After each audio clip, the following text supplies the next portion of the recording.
सुकुमार विक्रमादित्य अभिनेते प्रशांत दामले तब्बल 6 वर्षांनी 70 mm पडद्यावर झळकणार आहेत। तर प्रशांत दामले यांचा नवीन सिनेमा मुक्काम पोस्ट बोंबिलवाडी आता लवकरच प्रेक्षकांच्या भेटीला येतोय।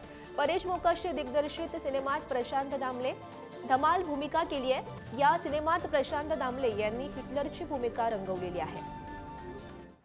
खरं तर त्यांना कुठल्याही रंगमंचावर पाहून आनंद मिळतो, तसाच आनंद आता सिनेमात मिळणार आहे।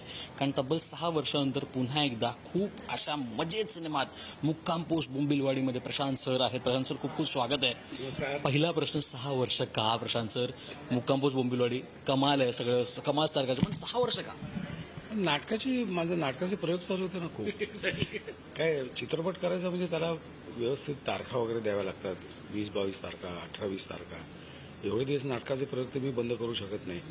आणि दुसरी गोष्ट, मी आता एकावेळी एकच गोष्ट करतो, नाटक तर नाटक, चित्रपट तर चित्रपट, म्हणजे कॉन्सन्ट्रेट करायला बरं पडतं। आणि दुसरी गोष्ट, बोंबिलवाडी का आणि हिटलरच का? असा हिटलर होता म्हणूनच मी हो म्हटलं, कारण असा हिटलर मी पण बघितला नव्हता आयुष्यात। त्यामुळे हिटलरची भूमिका मी करायची, मी कसा दिसेन काय दिसेन असा एक मला एक प्रश्न होता। पण मधुगंधा म्हणजे आमची जी निर्माती आहे तिने मला AI वरून मला तू हिटलरमध्ये कसा दिसशील असं तिने पाठवलं मला। आणि मग मला जरा उत्साह वाढला माझा आणि म्हटलं करायला हरकत नाही। बरं, त्यांना दिवस फक्त खूप जास्त नको होते, थोडीशी धावपळ होती, धावपळ झाली नाही असं नाही, पण वेगळा चित्रपट करायला मिळाला।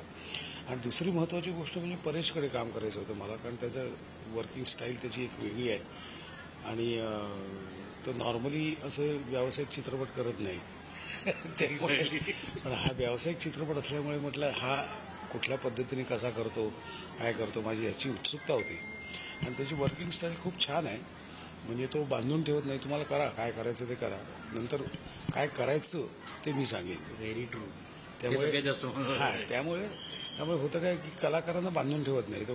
बरं, या चित्रपटात सगळे जे कलाकार आहेत ते सगळे नाटकवालेच आहेत, म्हणजे मी काय, वैभ्या काय, अंड्या काय, बाकी सगळे नाटकवालेच आहेत। त्यामुळे चित्रपटाचं शूटिंग करतोय आम्ही, फक्त ॲक्शन म्हटल्यावरच आम्हाला वाटायचं की आम्ही चित्रपटाचं शूटिंग करतोय, बाकी सगळे नाटकाची रिहर्सल चालल्यासारखं सगळं चालत होतं। तेवढाच टाइमपास केला, तेवढीच मज्जा केली आणि हसत खेळत चित्रपट झाला। खरं तर खूप खूप धन्यवाद। आणि अशा गोष्टी 6-6 वर्षांनी का होऊ नये, तुम्ही परत सिनेमात या एवढीच अपेक्षा। Thank you so much. Thank you so much. Thank you. रसिक प्रेक्षकांना विनंती आहे, 1 जानेवारी या नाटकाचं पहिला काय म्हणतो आपण, या सिनेमाचं नाटक या सिनेमाचा पहिला खेळ आपण सुरू होणार आहे। तर सर्व रसिक, महाराष्ट्रातल्या सर्व रसिक प्रेक्षकांना विनंती आहे की हा चित्रपट नक्की जाऊन बघा, मज्जा येईल।